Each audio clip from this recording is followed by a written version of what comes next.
I'm now going to call Moshé Machover to speak. I think many of us were absolutely uplifted when the NEC and the Labour Party were forced, and I'm saying that carefully, to reverse what had obviously been a knee-jerk response. And I have to tell you something about how that happened, which is that we were at the Labour Party conference, and the article, the offending article that many have spoken about that Moshé wrote, which touched on some of the issues that Ken Livingstone spoke about, was in the paper on the side. And Jeremy Newmark, the chair of the Jewish Labour Movement, came out, took a photo of us, smiled, and said something like, "Well, we'll have you now." Now, within hours, Moshé had been fingered.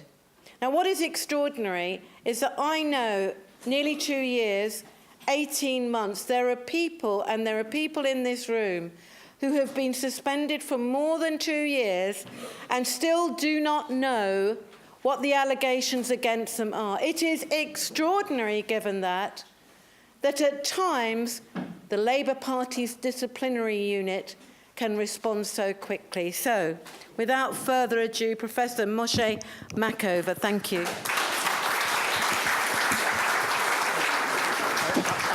I don't think, please forgive me for speaking from a sitting position, it's easier for me. Follow that, I mean, I just want to make a few more or less technical points. It is not only about false allegations of anti-Semitism. There are two things that are combined here, and in my case they were combined. I mean, the allegations of anti-Semitism are the most defiled and despicable kind of allegation that can be made. They are a matter of character assassination. But on this, you can only be suspended. They made such accusations against me, or allegations, but then they did not use that for expelling me, because on allegations of anti-Semitism, you can only be suspended. There is a more draconic rule in the Labour Party rule book that was actually used against me and a lot of other people. And this has zilch to do with allegations of anti-Semitism. It is the infamous Rule 2.1.4b in the Labour Party rule book.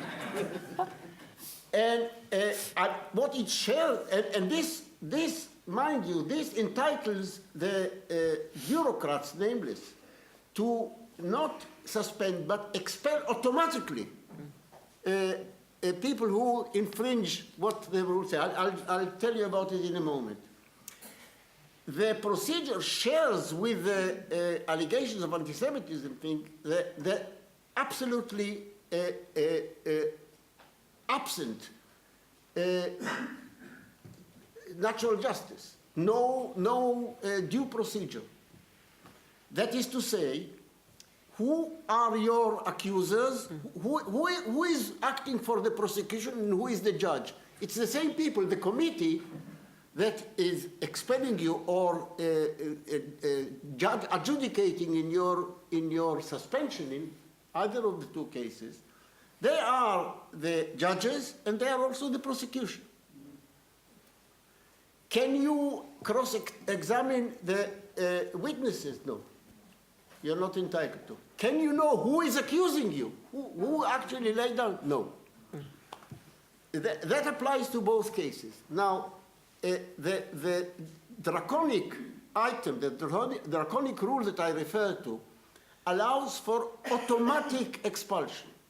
Automatic. That is to say, the bureaucrats, or whoever is behind the scenes, can unilaterally expel you or prevent your joining the party on various counts. Some of them would be justifiable if they were accompanied by due procedure, by natural justice. For example, if you called for voting for a candidate competing with a Labour candidate, if there was an election, there was a Labour candidate standing, and you called for voting for someone else, then that is a just case for expulsion.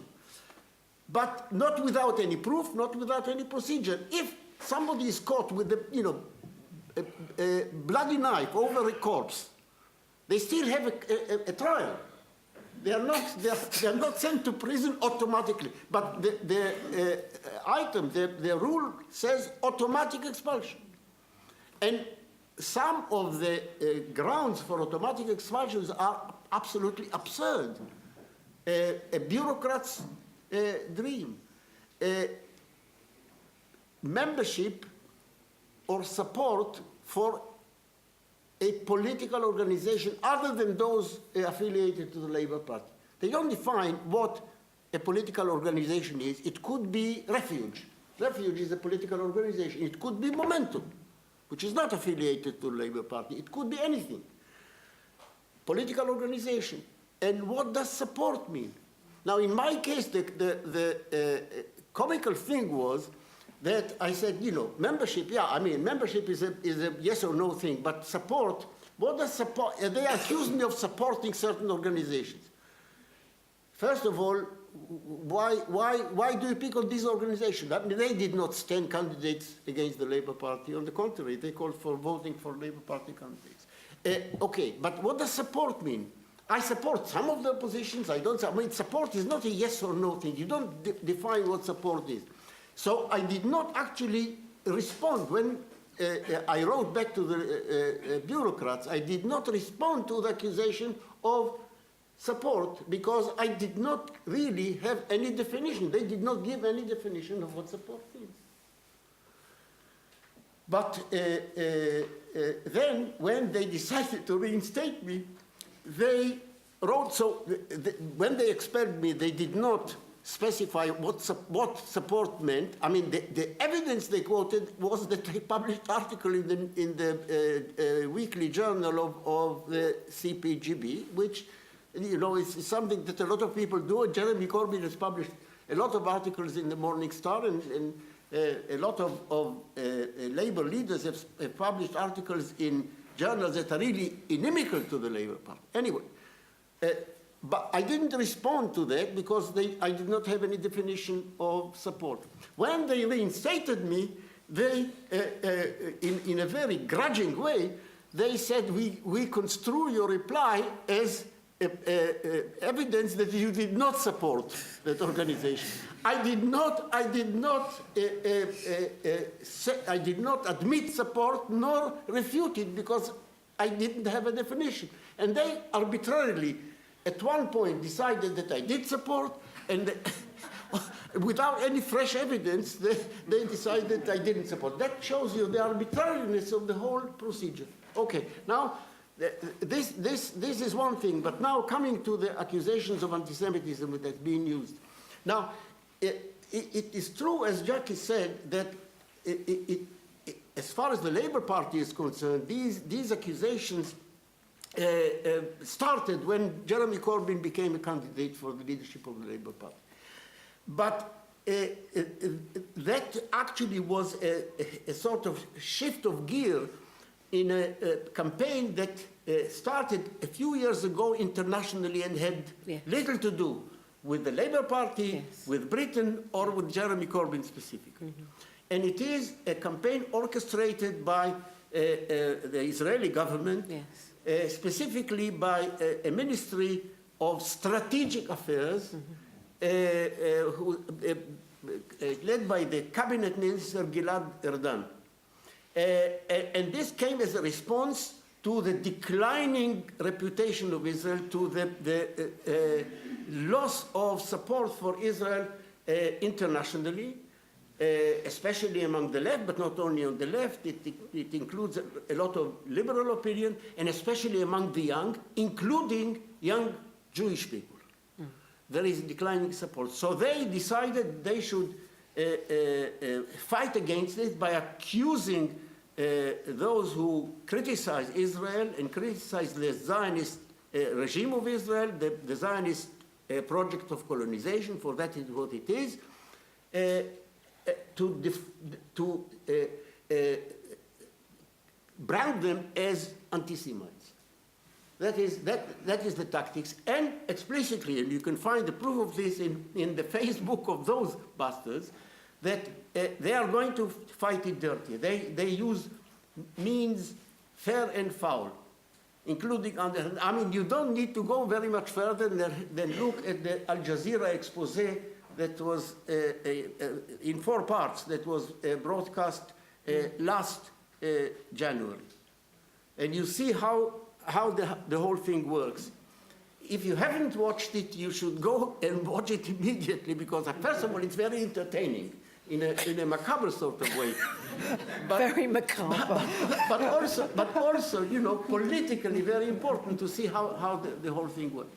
So this is number one. The campaign against Corbyn of the right in this country, including the right, remnant of the right inside the Labour Party, which is still, you know, holding very important bureaucratic and appointed position. They latched onto it and used it as a cudgel against Jeremy Corbyn. So this is a confluence of these two things.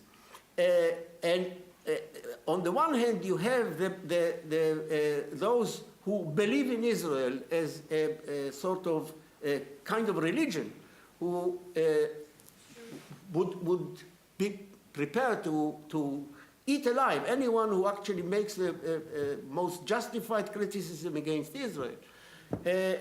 And that actually coincided with people within the Labour Party and outside who care zilch about Palestinians, Israel, anti-Semitism. It's not, I mean, it's not that they care about anti-Semitism, it's they simply want to use it against the left and against Jeremy Corbyn personally. And this also combines with a general thing that is characteristic of the establishment of the elite in this country and in a lot of what is known as the international community, which used to be called the free world, and is the one led by the United States, yeah, which is led by you know who. So this is, you know, the leader of the international community.